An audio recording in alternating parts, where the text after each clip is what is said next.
Yeah, so my name is Ola. I am the founder of All Things Money, which is obviously mainly a platform here on Instagram, but obviously on Facebook, Twitter, and all the other social media platforms too. And kind of just share everything that we're not taught about at school. So from budgeting, saving, investing, and everything in between. So yeah, basically trying to teach everything that we weren't taught at school, and hopefully teach some financial education in a fun way. Fun Fantastic. way. Yeah, the fun part's important because finance Yeah. isn't always sexy, is it? But yeah, we No. do our best. So no, yeah, thanks. Yeah, so thanks for joining. I can see yeah, a couple more join. So today I think we're going to try and focus, around the kind of subject of budgeting and saving. I wanted to get somebody on that's a lot better at that than I am.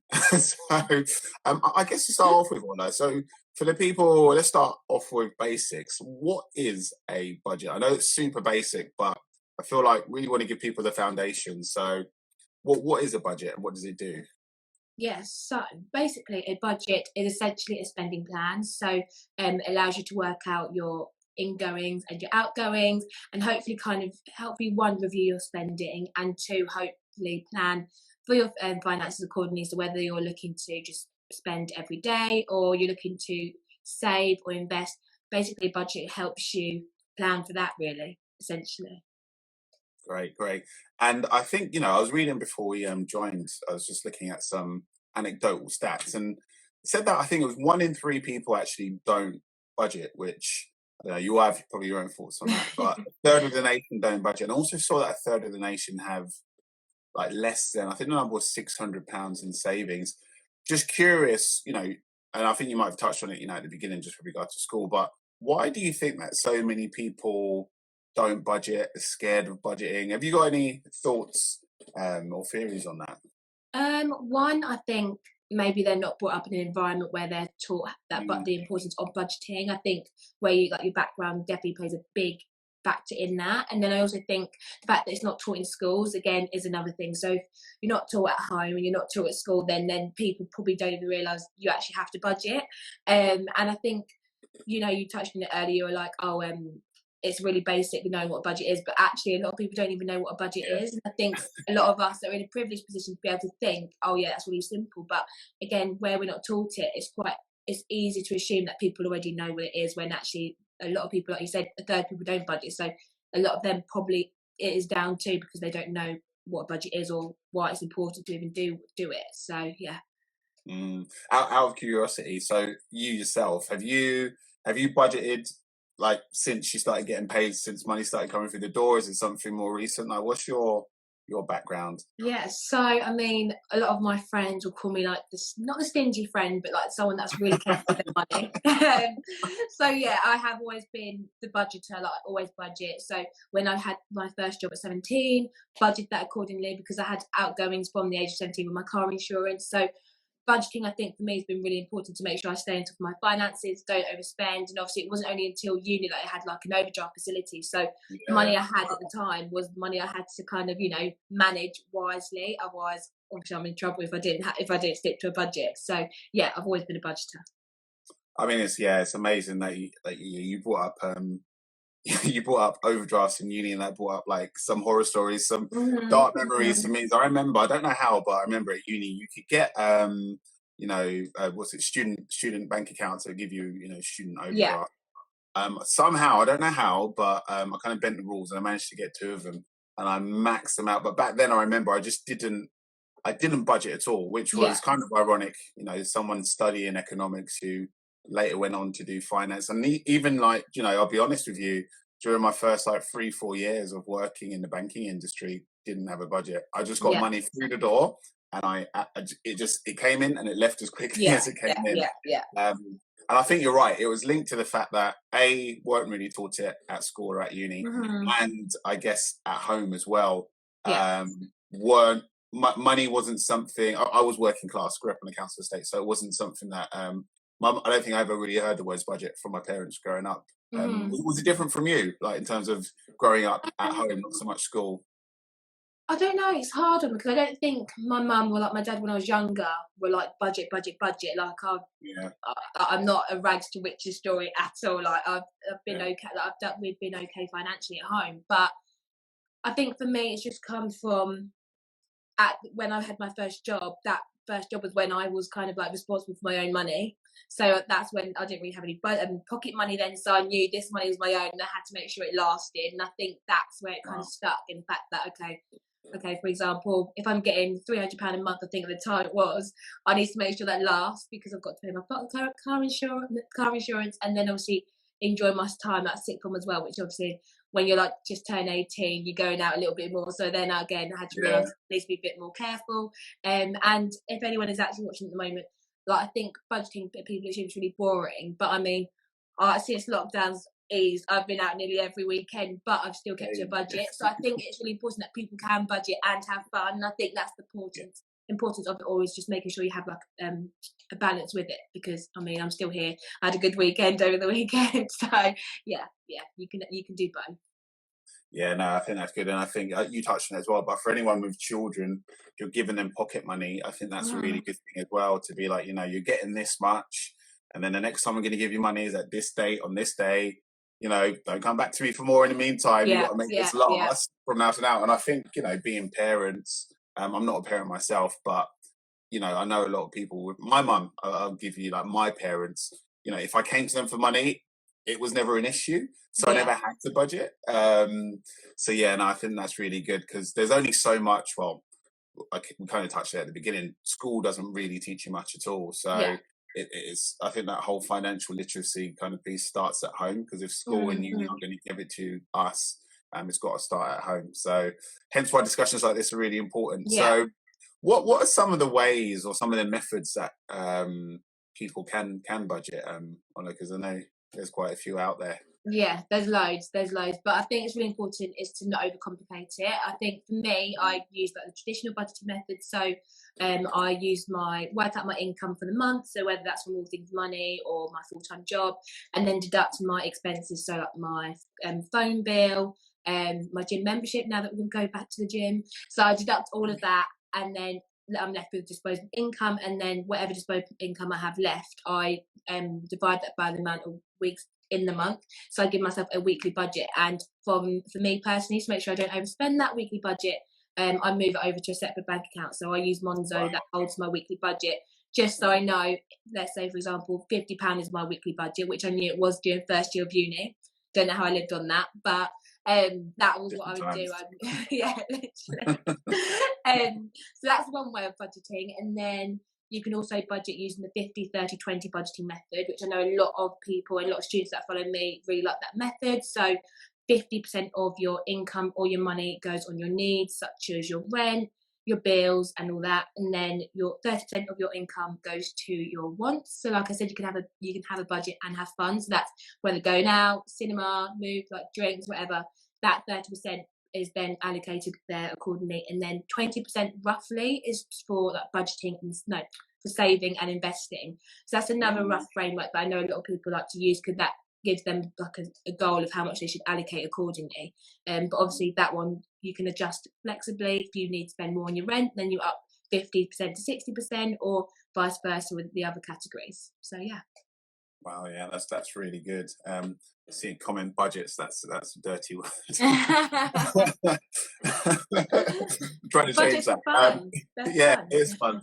I think you mentioned something that I really, find really helpful. That lit up a light in my head when you said it. You said you transfer money to a different account for, and correct me if I'm wrong, is that for needs or wants, or what goes into so that would then be my wants. So for example, let's say £100 is my weekly budget, and that's after I've paid my rent to live at home, my phone bill and everything like that. So the £100 now is definitely all the money I can spend on my fun. So that's then I know that's to go out with my friends, or now that I've obviously got to do some food shopping, that will cover my food shopping and everything like that. So that is money I can spend on myself once all my bills have been deducted. So that's why I work it that way, because I've essentially have got rid of all the stuff that I need to pay for, and then I know the rest I can genuinely enjoy. Because I know a lot of people, and the saying often goes, you've got too much month at the end of your money. So loads of people will probably spend all their money by like the 10th of the month, and then they realise they've actually got to like live the rest of the month with money and with little money. So yeah, I do that accordingly, because at least I know all the important stuff's been paid for, and then I don't have to worry to the end of the month and realise I don't have any money left over for my phone bill, which I'd never want to find myself in that position. So yeah. Yeah, that's really good. Me and my wife kind of follow a similar method. Like, so all of the, like you were saying, the needs, so your bill, your mortgage, all of that kind of stuff that you have to pay, and if you don't pay it, you could be homeless or you could have no electricity. Yeah. We transfer all of that to a separate account and have direct debits going out of that. So everything in our personal accounts, we kind of know we can do what we want with that, because it's just difficult when it's all coming out of the same account. That separation, I think so. Yeah, really does help. And yeah, guys, I don't know if you, for all of you in the room, let me know if you let us know if you've got any questions on that, or if you kind of follow similar method, if that helps. So just want to switch up a bit towards kind of the types of well, actually, let me go back a step. So budgeting and saving. So budgeting is kind of like telling your money where to go rather than wondering where it went. Then like coming on to like saving and investing. So are they linked? Does budgeting kind of help or facilitate saving and investing? Yeah, I personally think so. So a lot of people always ask, if I want to manage start my financial management journey, where do I start? And I'm always like, start with a budget, because then you know how much you can spend on a daily basis, and then it leads on to how much you can afford to either save or invest. So like I touched on earlier, 20% roughly, a lot of people like to save of their income. So you know your budget has allowed you to allocate a portion of money for your savings or investing. So yeah, I definitely think they are linked. And without my budget, I wouldn't know how much I should be investing every month. So yeah. Absolutely, yeah, that's really good. And like for some people, like will kind of like moving on towards the saving investing, some people be like, how much should I save? What's a good amount? Have you got any views on that? Because I know what my views are, but I'd love to hear, like, you know, what you tell people and what your personal view on that is. It's a hard one, because a lot of people are like, oh, how much should I be saving? And it's so easy for me to say, save 50% of your income or 70%, but everyone's finances are so different. So it's really hard to give a set amount. But when it comes to saving, I always say just save as much as you can. So even if that's literally £5 a week or like £1,000 a month, it literally all adds up. And like, I know I did a talk with some uni students the other day, and like, if like some people really think £5 is nothing, but the amount of times my car battery died at uni, absolute joke. So that would be like what, 10 weeks or £10 that would have paid for my car battery. So I think it's really important that people don't overlook how much they're able to save. And I think there's a big pressure on us young people, especially, to want to save for house deposit or anything like that. But I think it's really important just to start small, and if you can increase that amount accordingly, then do it afterwards. But yeah, just start soon, and start small and start as soon as you can. Bingo. Yeah, I'm exactly the same. I'm glad you said that, because it's whatever you can afford. You start small, and inevitably, once you get your finances in order, and you know, over time your income rises, you'll be able to save more and more. But it's not about putting this pressure on yourself, you know, day one, like I need to save X £100 per month. It makes it more of a burden than an actual you know, something that you want to do, because the idea is to kind of like build it up to becoming like a habit. Exactly that. Think about doing. So moving on, so savings accounts. I wanted to get your view on some of the savings accounts that are out there. ISAs. What's your thoughts on ISAs? Are there any types of ISAs that you think are particularly worth looking into for people? So it's a good question with ISAs. I think with savings, so this obviously isn't financial advice, but with savings, I think it's really like you can get a cash ISA, which obviously allows you to save your money in an ISA tax free. However, I don't typically recommend a cash ISA, only because the government allows you to have £1,000 worth of interest on your savings tax free anyway. So for a lot of us, you probably wouldn't need a cash ISA. So I never really push people to go down the ISA route with savings. However, there's loads of other different ISA accounts you can get at the moment. Sadly, there's not. Savings accounts aren't my friends right now, because the interest is so low. So I think it's like 0.1% at the moment on our savings accounts. But if anyone's looking at the moment that wants to get a savings account, there's money.co.uk is a good website, and so is moneysupermarket.com.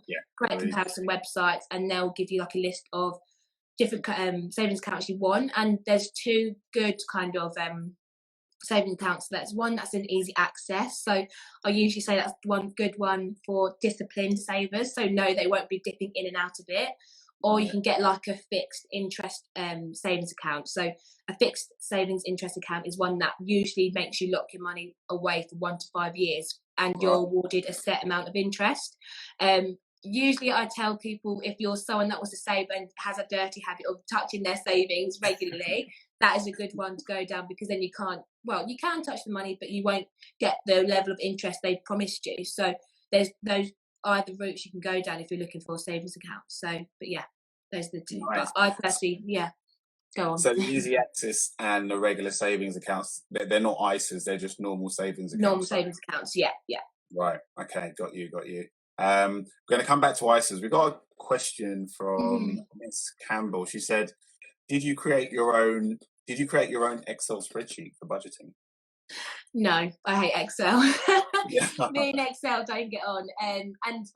Miss Campbell, that was a really good question, because I think a lot of people assume that budgets have to be really sophisticated. You have to use Excel spreadsheets. I commend people that use Excel spreadsheets, but for me personally, they're not my friend. I usually only use like the notes page on my phone. Like, budgeting is so simple. It really doesn't need to be difficult. Like, just before payday, I'll know how much I'm getting paid. We'll literally just do quick deductions on my phone and then give myself a weekly budget. So yeah, it can be as simple as doing it on your phone. Nice. You know what? That's so interesting, because I'm at the opposite end of the scale. I'm like an Excel nerd. I live in Excel. Oh, are you? Oh, and I God. I'm a really sad person. I just love looking at my budget in Excel. I've got like colors on. Oh, anyway. gosh, you're one of them. I am one of those people. But to hear that, you're so right. It doesn't have to be in Excel. It can be in notes. It could be on a piece of paper. It could be on the back of a fag packet. It really doesn't matter. Yeah. Whatever works for you, I guess, right? Yeah, 100%. So yeah. Amazing. A guy just said 1-2. Said, have you heard of Lockbox? Is that similar to the locked savings? I'm not sure if that. I've not heard of them. Yeah, maybe 1-2. If you could. Yeah, just let us know what Lockbox actually is, perhaps, because I haven't heard of it either, to be honest.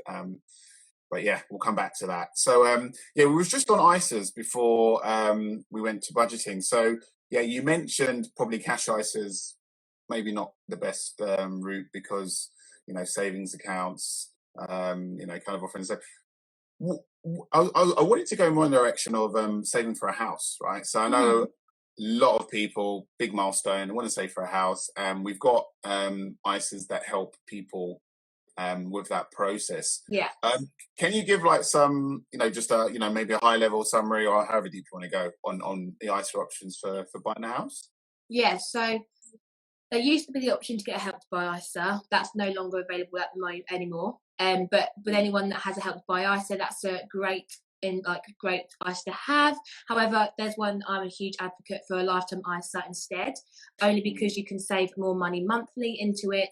And obviously, if anyone's listening don't even know what a lifetime ISA is, a lifetime ISA is an ISA that where you can deposit how much is it again a month? I've gone blank. £400 a month, I think. Don't quote me, because I've gone completely blank on that number. That's because Google it, guys. Yeah, Google it. Yeah. I've just gone completely blank on that. That's but fine. yeah, no, you can deposit more in £4,000 each financial year. That's the figure. And once you deposit that every year, the government will top that up 25%. So an extra free £1,000 every financial year that will contribute towards your house savings. So I'm definitely advocate for that, because the Help to Buy, I think the limit is only £2,400 every year. So a lot of people always ask me, why do you prefer the other? And I'm like, because you can get more free money with the lifetime ISA. And there's also lifetime ISA options out there. So for mine, I can invest the money in my lifetime ISA. So I also get stock market returns as well as the government bonus. So that's another route and benefit of a lifetime ISA. And it's, a great ISA if you're looking to save for your first house. So definitely recommend one. If you guys are wanting to save for a house, you don't have one already, definitely recommend it. Amazing. Yeah, I'm with you, because I think, you hit the nail on the head. You can save more with a lifetime ISA per month, per year, and you get more free money. I just, I don't know, me personally, so I'm a YouTube channel, maybe less so in here, but I probably should more in here. just promoting ISAs, because I don't know about you, but I don't see them in adverts on TV, on Don't billboards. actually, no. And like, it's the government are giving you free money every year, Mm-hmm. £1,000 free per year. And I'm like, surely this should be everywhere, right? Yeah, yeah. And it's just a Honestly, mystery. Yeah. you'd think I'd probably get sponsored to promote Lifetime ISAs, but Yeah. honestly, same with Lifetime ISAs, stocks and shares ISAs. They're so, yeah, they're amazing. And it's not many like countries. Obviously, if you're in the UK, it applies to you. But if you're not in the UK, not many countries offer these type of incentives. So that's why I'm such a huge advocate for a Lifetime ISA. But it's really important to know as well that if you're going for a Lifetime ISA, and the money you use with that ISA has to be either purchased for your first home, or you can only take it out when you're around 60. So that's Right. something to bear in mind with a Lifetime ISA. However, where I'm only aiming to save for a house at the moment, that ISA works perfectly for me. So yeah. Or to be fair, if you already have your first home, then it's a great retirement option, because obviously you can then use that money, free money again, to use for retirement. Yeah, great products, great products. He elaborated on that lockbox product. He said it's got a marketing email about saving a certain amount, locked box for 12 months, and I think your credit improves and you build up the habit. That sounds like an interesting product one. Yeah, I haven't heard of it, but yeah, maybe worth looking into more and doing some more research on. Maybe in the next live, we can talk about that in more detail. But thanks for letting us know about that. We're almost out of time. These things go by so quickly. I said half an hour, and like we've got 5 minutes left. There was one thing I wanted to ask you about. One more thing. Well, I saw it on your recent blog post. Actually, you were talking about open banking. Yeah. And working in banking myself, funnily enough, it's something that I've kind of heard about, because it's here already, right? But before, in the run up to it coming and becoming a thing in the UK, didn't really, probably look into it as much as I should have. But what is open banking, and how can that help a person with their kind of budgeting? Because it's something that's out there that people probably should be aware of. Yeah. So open banking basically is a technology that allows you to use like a third-party app or software to get all your banking accounts into one, basically on one platform. So that blog post was in collaboration with Rocket. Rocket is a great app, not sponsored here, but yeah, it's a great app, and it allows you to just overview all of your money, all of your accounts in one place. So for me, I've got like 10 different bank accounts. Like I'm so very meticulous with my banking. So having an app like that is great, because I can see my Barclays, I can see my Monzo account, and it allows me to transfer one money to the other on this one app. So I don't actually have to go on the Barclays app to move my money to Monzo, for example. I could use, say, like Rocket to just do that for me. I know there's probably a lot of other apps out there. I haven't used them personally, but yeah, Rocket is a great one, because I can literally overview everything and then just kind of work it out there. And sometimes where you don't want to look at your bank account, so let's say, for example, after the weekend I had, probably more reluctant to check my bank account, but at least with Rocket, I can see literally all of mine listed, and I don't have to go into one specific app. So yeah, open banking is great technology if you're looking to kind of budget the way I kind of budget and move money around, because I do it quite a lot for payday and on payday, especially when paying rent and stuff like that. So it works quite well with that kind of technology. That's great. Yeah, I think that's something I'm definitely going to look into. Like, I haven't read that blog post of yours. I'm the same. I have a few different bank accounts. And, if you can sort of aggregate it all in one place and get a view of it all in one app, rather than, as you say, going into each individual app, coming out of it, adding up, like, I got this much in this account, this much in the other account, and adding it all together on your calculator on your phone. That sounds so much easier, and so much easier to navigate. Especially after big weekends as well. Like you said, sounds like a really big weekend. Literally. Great.